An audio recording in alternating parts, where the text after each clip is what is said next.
तो guys thumbnail देखकर आप समझ ही गए होंगे कि आज हम बात करने वाले हैं माइक्रोटेक 24x7 इन्वर्टर के अंदर ड्राइव प्रॉब्लम को लेकर विद डायग्राम। तो देखिए 24x7 का जो बोर्ड है वो कुछ इस तरह का होता है, आप देख सकते हैं। और मैंने जो डायग्राम बनाया है इसी के अकॉर्डिंग बनाया है। देखिए 83202 जो आईसी है इसकी निकाल दी, अभी समझाऊंगा कि 83202 इस पीसीबी के अंदर क्यों यूज़ की गई है, अगर ये ख़राब हो जाएगी तो क्या होगा।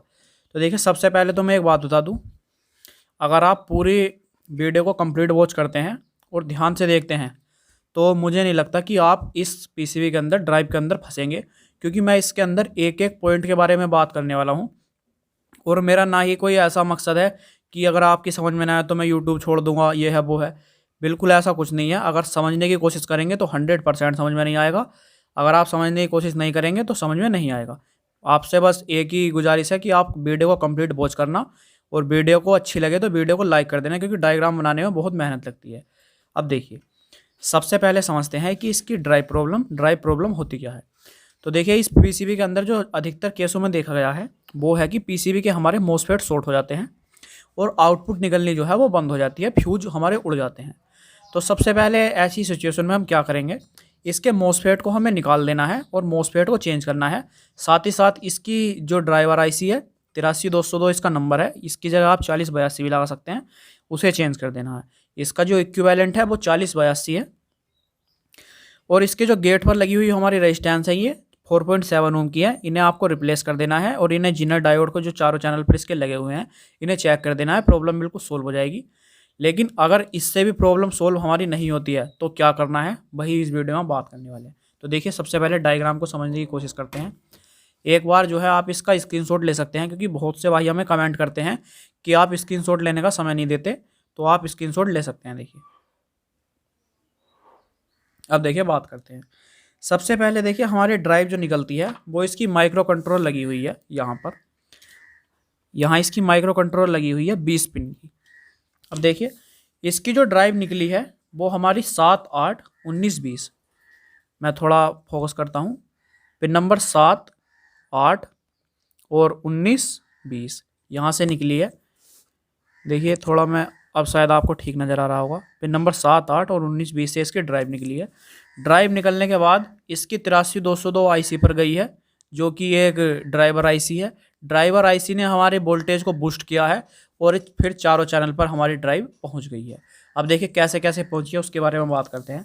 तो देखिए सबसे पहले ड्राइव हमारी निकली है पिन नंबर 7 से। पिन नंबर अगर 7 को आप फॉलो करेंगे, मैं आपको एक ही बारे में बता देता हूँ कि पिन नंबर 7 जो आई है वो हमारी पिन नंबर 3 पर आई है 83202 के, जो कि यहाँ पर आईसी लगेगी। 83202 पर हमारी पिन नंबर 7 की पिन आई है, जिससे हमारा लगभग 1.5 वोल्ट के समथिंग 1.4 वोल्ट इनपुट होंगे।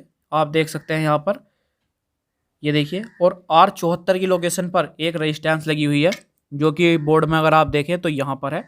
इससे हमारी जो ड्राइव है वो पिन नंबर 3 पर पहुँच गई है 83202 के। यहाँ पर हमारी 1.4 वोल्ट अगर आप चेक करेंगे तो 1.4 वोल्ट मिलेगी। अब जो दूसरी है वो है हमारी पिन नंबर 8। तो पिन नंबर 8 जो है वो 83202 की पिन नंबर 4 पर आई है। R75 की लोकेशन पर एक रेजिस्टेंस लगी हुई है। अगर आप बोर्ड में देखने की कोशिश करें तो R75 यहाँ पर लगी हुई है। इससे हमारी पिन नंबर 4 पर वोल्टेज गई है, सेम वोल्ट है 1.4 वोल्ट या फिर 1.5 वोल्ट। अब इन दोनों के साथ हमने एक रेजिस्टेंस जो है वो ग्राउंड से कनेक्ट की है, R77 और R71। ये देखिए बोर्ड के अंदर यहाँ पर लगी हुई है R71, R70। मुझे इस वजह से पता है क्योंकि मैंने इसके अकॉर्डिंग ही डायग्राम बनाया है। अब ये दोनों हमारे रेजिस्टेंस जो है वो लगी हुई है। अब हमारा जो ये चैनल है ये हमारे ड्राइन साइड की पल्सेज है, जो कि यहाँ पर लगी हुई है, जिस पर हमारे ट्रांसफार्मर के मोटे वाले वायर कनेक्ट होते हैं। अब जब हम बात करते हैं तो वो पॉजिटिव साइड की बात करते हैं। तो पॉजिटिव साइड की जो बात है वो है हमारी 19 और 20। यहाँ से दो हमारी पल्सेज निकली हैं। पिन नंबर 19 की जो पल्स है वो आप देख सकते हैं।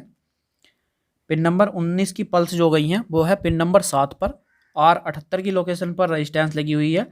यहाँ पर हमारे 3.4 वोल्ट आते हैं, अगर आप मल्टीमीटर की पिन से चेक करेंगे तो 3.5 वोल्ट के समथिंग। और पिन नंबर 20 की जो ड्राइव आई है वो आई है पिन नंबर 2 पर 83202 के। R73 की लोकेशन पर रेजिस्टेंस लगी हुई है 3.4 वोल्ट आपको यहाँ पर मिलेंगे। देखिए R73 हमारी यहाँ पर लगी हुई है और R78 हमारी यहाँ पर लगी हुई है। पीसीबी में अगर आप देखने की कोशिश करें तो R78 यहाँ पर है और R73 यहाँ पर है। अब सेम केस इनके साथ भी है, R79 और R72 हमने ग्राउंड से कनेक्ट किया है। अब आपके मन में देखिए एक सवाल आया होगा कि हमने चारों चैनल की जो ड्राइव पल्सेज हैं वो हमने ग्राउंड से कनेक्ट क्यों की है। तो ग्राउंड से कनेक्ट करने का हमारा जो मुख्य रीज़न है, मेन रीज़न है, वो है कि किसी भी फॉल्ट के चलते हमारी जो ड्राइव पल्सेज है या फिर हम बैटरी हमारी जितनी अधिक चार्ज होगी उतनी हमारी पल्स जो है वो बूस्ट होगी। अगर पल्स हमारी ज़रूरत से अधिक बूस्ट होगी तो हो सकता है मॉसफेट ख़राब हो जाए। इसलिए हमने एक प्रोब पिन जो है इसकी ग्राउंड से कनेक्ट कर दिया जिससे ड्राइव हमारी दबी रहे और मॉसफेट हमारे सेफ रहे। अब देखिए ये आपने समझ लिए हैं इसकी कहाँ से पिन आउट होती है, कहाँ तक वो है। अब देखिए समझते हैं इसकी पिन नंबर 6 और पिन नंबर 5। देखिए R76 की लोकेशन पर एक रेजिस्टेंस लगी है, वो हमारी पिन नंबर 6 से कनेक्ट है और पिन नंबर 6 जो है इसकी ग्राउंड है और इसकी पिन नंबर 8 जो है वो भी ग्राउंड है। यह में हम बनाना शायद भूल गए हैं। तो देखिए ये यहाँ पर ग्राउंड है, पिन नंबर 6 और 8 और 5 ये इसकी ग्राउंड है यहाँ पर। अब देखिए बात करते हैं इसकी आउटपुट साइड की।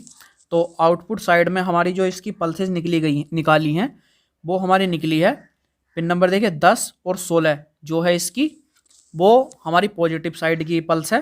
तो देखिए सबसे पहले पॉजिटिव साइड की अगर मैं बात करूं तो देखिए पिन नंबर 7 से हमारी पल्स निकली है, लगभग 14 से 16 वोल्ट के समथिंग हमारी पल्स निकली है। यहाँ पर हमने लिखा हुआ है 14 से 16 के वोल्ट हमारी पल्स निकलेंगी यहाँ पर और ये हमारा इस चैनल को ऑपरेट कराएंगी बोर्ड के अंदर। अगर आप देखें तो इस वाले चैनल को, इन दोनों चैनल पर जो हमारी पल्स जाएगी वो पिन नंबर 10 से जाएगी। 14 मिनिमम 14 वोल्ट और मैक्सिमम इसमें 16 वोल्ट हमारी पल्स निकलेगी अकॉर्डिंग टू बैटरी वोल्टेज। जितने बैटरी वोल्टेज अधिक होंगे उतनी पल्स अधिक निकलेगी, जितने बैटरी वोल्टेज कम होंगे उतनी पल्स हमारी कम निकलेगी। ठीक है, तो यहाँ पर देखिए D47 और R25 की लोकेशन पर एक रिवर्स बाइस में एक डायोड यूज किया गया है जो हमारे इधर के करंट को इधर सेंस करके बताता है। यहाँ पर हमारी 14 वोल्ट इनपुट हो जाएंगी और एक लाइन के माध्यम से हमारी R52, R51 और R50, यहाँ पर देखिए 550 जो है ये हमारा R50 है। इन तीनों रेजिस्टेंस के माध्यम से जो कि हमारी 4.7 ओम की है, इसके माध्यम से हमारे जो मॉसफेट है उनकी गेट पर पल्सेज आ जाएगी और मॉसफेट जो है हमारे ऑन हो जाएंगे। देखिए ZD1 यहाँ पर डायोड लगा हुआ है, अगर आप देखने की कोशिश करें तो ये देखिए ये हमारा है ZD2 और ये है हमारा देखिए ZD2 ये हमारा 15 वोल्ट का जिनर लगा हुआ है। आप अगर देखने की कोशिश करें तो जो कि यहाँ पर है ZD2 है ये और 15 वोल्ट का जिनर है। अगर पल्सेज नहीं बनती है तो आप इसे शॉर्ट के लिए चेक करें। और हमारी पल्सेज इस साइड की इस तरह से बनती है। अब बात करते हैं इस साइड की। देखिए बिल्कुल बताने वाला हूँ कि हमारी पल्सेज अगर ना बने तो क्या चेक करना है। अब देखिए बात करते हैं इस साइड की। तो इस साइड की जो हमारी पल्स बनी है वो बनी है पिन नंबर 16 से। पिन नंबर 16 से पल्स निकलेंगी और हमारी इसी तरह देखिए इस पर भी एक डायोड लगा हुआ है D26 और R48 की लोकेशन पर रिवर्स वाइस में एक डायोड है जो कि इधर का करंट सेंस करके इधर बताता है। 14 से 16 वोल्ट सेम ड्राइव इस पर बनेगी और ZD1 इसके अंदर जिनर डायोड यूज किया गया है। देखिए डायोड की लोकेशन है D26 और इसकी है D25। तो अगर आप देखने की कोशिश करें तो यहाँ पर देखिए दोनों डायोड लगे हैं D26 और D25 जिनर डायोड है। इसकी जगह हमारे जो हैं वो नॉर्मल डायोड भी हो सकते हैं अकॉर्डिंग टू पीसीबी डिजाइन किस तरह से है वो उस पर डिपेंड करेगा। तो यहाँ पर देखिए दोनों डायोड लगे हैं और ZD1 यहाँ पर लगा है। देखिए यहाँ पर लोकेशन है इसकी ZD1 जो कि 15 वोल्ट का जिनर है 1 वाट का। अब देखिए इसी तरह से हमारे ड्राइव जो है वो यहाँ पर आएगी R46 से हमारे इस वाले मॉसफेट पर, R44 से इस पर, R43 से इस पर और R45 इसके अंदर एक रेजिस्टेंस यूज की गई है जो कि हमारी ड्राइव वोल्टेज को दबाने के लिए यूज की गई है। मतलब इसका एक सिरा हमारा ड्राइव वोल्टेज से आया गया है जहाँ पर हमारे सारे रेजिस्टेंस की रेजिस्टेंस कनेक्ट है और दूसरा इसका हमने सोर्स से कनेक्ट कर दिया है। सोर्स इसका निगेटिव से कनेक्ट होता है पूरी पीसीबी के अंदर।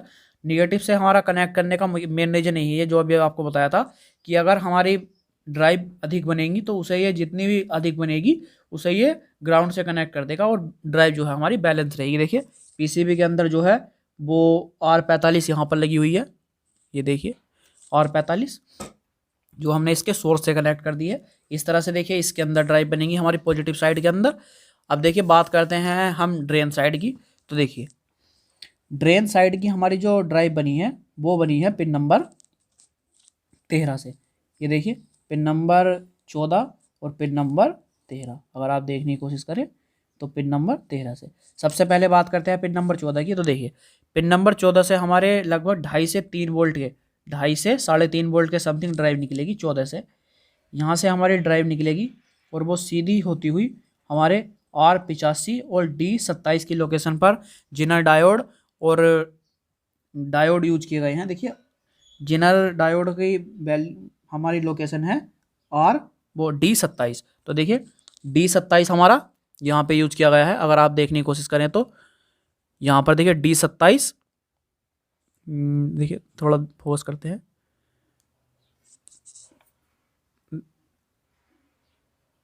ये देखिए D27 यहाँ पर है, D27 और R85 की लोकेशन पर जो है हमारे ये दोनों कंपोनेंट्स जो हैं वो यूज किए गए हैं। अब देखिए शायद आपको ठीक नज़र आया हो, देखिए D27 और R85 की लोकेशन पर हमारे दो कंपोनेंट्स यूज किए गए हैं जो कि यहाँ पर है सेम उधर की तरह। यहाँ पर हमारे 2.5 से 3.5 वोल्ट के समथिंग इनपुट होंगे जो कि हमारे R54 और जी R57 और R56 से मोसफेट की गेट पर हमारी सप्लाई देंगे।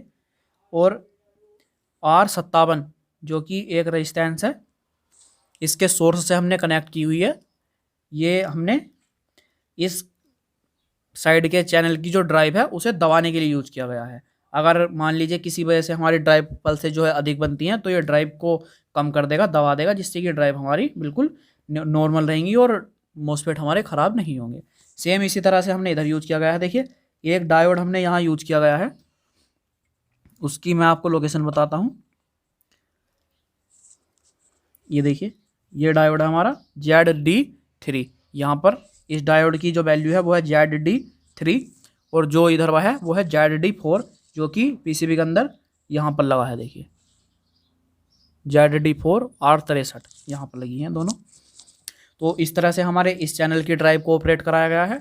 और जो इस साइड की हमारी ड्राइव है वो ऑपरेट कराई गई है पिन नंबर 13 से। देखिए पिन नंबर 13 से हमारे 2.5 से 3.5 वोल्ट के समथिंग निकलेंगे जो कि हमारे सीधा इसी तरह के प्रिंट से होते हुए यहाँ पर आ जाएंगे। 2.5 से 3.5 वोल्ट के समथिंग यहाँ पर आ जाएंगे इस लाइन के। अगर इस लाइन पर आप चेक करेंगे तो आपको 2.5 से 3 वोल्ट के बीच में मिलेंगे, जहाँ पर हमारा ZD4 और 15 वोल्ट का जो जिनर है वो लगाया गया है। देखिए इसके गेट पर जो रेजिस्टेंस लगी हैं उनकी जो वैल्यू है वो 4.7 ओम है और इनकी location R62, R67, R61, R60। देखिए R60 से इस चैनल को, इस मोसफेट को ऑपरेट कराया, R67 इसे ऑपरेट कराया और R62 से इसे ऑपरेट कराया।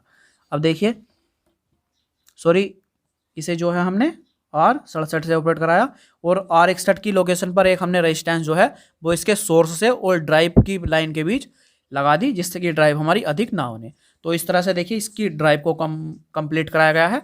अब देखिए सबसे बड़ा सवाल है कि अगर हमारी ड्राइव ना बने तो हमें क्या क्या चेक करना होगा। तो देखिए बात अभी उसके ऊपर करने वाले हैं। आपको पीसीबी के अंदर C25 और C24 की लोकेशन पर दो कैपेसिटर देखने को मिलेंगे। कई बार हमारा क्या होता है कि पीसीबी के अंदर ड्राइव हमारी ओके हो जाती है, लेकिन किसी एक चैनल की ड्राइव जो है वो हमारी कम बनती है। जैसे हमारे पॉजिटिव साइड एक पर 14 से 15 वोल्ट ड्राइव बन जाएगी, लेकिन दूसरे पर जो है वो 7 से 8 वोल्ट बनेगी। तो उस केस में क्या है, हमारे दो कैपेसिटर जिम्मेदार है, C25 और C26। C25 और C24, यहाँ पर देखिए C24 है और यहाँ पर C25 है। इनकी वैल्यू जो है वो है हमारी 25 म्यूएफ 47 वो 25 वोल्ट 47 म्यूएफ। इसकी वैल्यू है 25 वोल्ट 47 म्यूएफ। ये जो है हमारे एसी वोल्ट बूस्ट कराने के लिए भी जिम्मेदार है। अगर आप पीसीबी आपकी बिल्कुल ओके है और आप मल्टीमीटर की दोनों प्रोब से यहाँ एसी वोल्टेज चेक करेंगे तो आपको 8 से 10 वोल्ट के समथिंग, 8 से 10 वोल्ट के बीच में यहाँ एसी वोल्ट मिलेंगे, जो कि हमारे ट्रांसफार्मर पर जाएंगे और ट्रांसफार्मर उसे बूस्ट करेगा। अब देखिए अगर आपको ऐसा लगता है कि हमारे 3 चैनल की ड्राइव ठीक है, एक की हमारी ड्राइव कम है, तो तो आप इन दोनों कैपेसिटर को एक साथ चेंज कर देंगे, ड्राइव जो है हमारी बिल्कुल ओके हो जाएगी। अब कई बार क्या होता है कि हमारे सारे कंपोनेंट्स सही होते हैं, कैपेसिटर भी हमारे ओके होते हैं, सारे जिनर डायोड रेजिस्टेंस सब बिल्कुल ओके होते हैं, लेकिन ड्राइव पल्सेस जो है वो हमारी फिर भी बूस्ट नहीं होती एक चैनल की। तो उस चैनल में आप गलती खुद करते हैं। गलती क्या होती है मैं भी आपको बताता हूँ। आप जब 83-202 आईसी लगाते हैं, देखिए 16 पिन की आईसी है, एसएमडी या फिर डीप दोनों में कोई सी हो सकती है। एसएमडी आईसी लगाते वक्त ज़्यादातर गलती क्या देखी गई है वो है कि हम इसकी जब सोल्डरिंग करते हैं तो कोई एक पिन हमारी ऐसी होती है जो ड्राई सोल्डरिंग रह जाती है। आप सारी पिनों को सोल्डरिंग कर देंगे लेकिन एक पिन जो है वो हमारी ड्राई सोल्डरिंग रह जाती है हमारी कमी की वजह से। हम पूरा सर्किट छान देते हैं लेकिन फिर भी फॉल्ट जो है हमें नहीं मिलता। तो उसमें किस केस में क्या होता है, एक बार आप पेस्ट लगाकर जो हमारे ड्राइवर आईसी है उसे अच्छी तरह से सोल्डरिंग करेंगे, प्रॉब्लम जो है 110% बिल्कुल आपकी सोल्व हो जाएगी। तो ये इसकी ड्राइव की थोड़ी नॉलेज जितनी मुझे पता थी उतनी आपको देने की कोशिश की है। देखिए अगर इसकी वैल्यू जो है वो अगर मैं इस वीडियो के अंदर बताऊंगा तो बहुत वीडियो लंबी हो जाएगी हमारी। इसका जो नेक्स्ट पार्ट मैं बताऊंगा उसके अंदर आपको चार्जिंग से रिलेटेड प्रॉब्लम जो है वो भी इसी डायग्राम के अंदर आपको समझाऊंगा। इस बोर्ड के अंदर क्या है कि जो चार्जिंग को हमारा कंट्रोल कराया गया है वो इसी मोसफेट के ड्राइव से कंट्रोल कराया गया है। कई बार हमारा इन्वर्टर जो है वो हाई चार्जिंग से चार्ज करता है या फिर चार्ज नहीं करता है, तो उसके लिए जो है वो यही जिम्मेदार है। जब इस वीडियो के अंदर देखिए मैं आपको एम देता हूँ, जब इस वीडियो के अंदर 500 लाइक 100 कमेंट और हमारे 10 के व्यूज़ कंप्लीट हो जाएंगे उसके बाद मैं इसका पार्ट 2 बनाऊंगा, कंप्लीट बिल्कुल इसकी नॉलेज दूंगा किस तरह से हमारी चार्जिंग कराई गई है। अगर ड्राइव वोल्टेज बूस्ट इतने काम करने के बाद भी ना हो तो जो इसका सीक्रेट फंडा है वो क्या है। तो देखिए यहाँ तक अगर आप वीडियो पर आ गए हैं तो वीडियो को लाइक कर देना और एम जो है उसे जल्दी से जल्दी कंप्लीट करने की कोशिश करना। देखिए मैं अभी जो हूँ इसी तरह के बहुत सारे डायग्राम बना रहा हूँ माइक्रोटेक के ऊपर, जितने भी हमारे स्क्वायर बोर्ड हैं, एसएमडी बोर्ड हैं और 24x7 के बोर्ड हैं। जल्दी हम जो हैं आपके कमेंट्स को देखते हुए क्लास शुरू करेंगे इन्वर्टर की। प्राइस जो होगा बहुत ही रीजनेबल होगा, आप बड़े ही आराम से उसे ज्वाइन कर सकते हैं। तो देखिए अगर वीडियो अच्छी लगी हो तो वीडियो को लाइक कर देना और ऐसी ही वीडियोस के लिए चैनल को सब्सक्राइब जरूर से कर लेना। Thank you guys.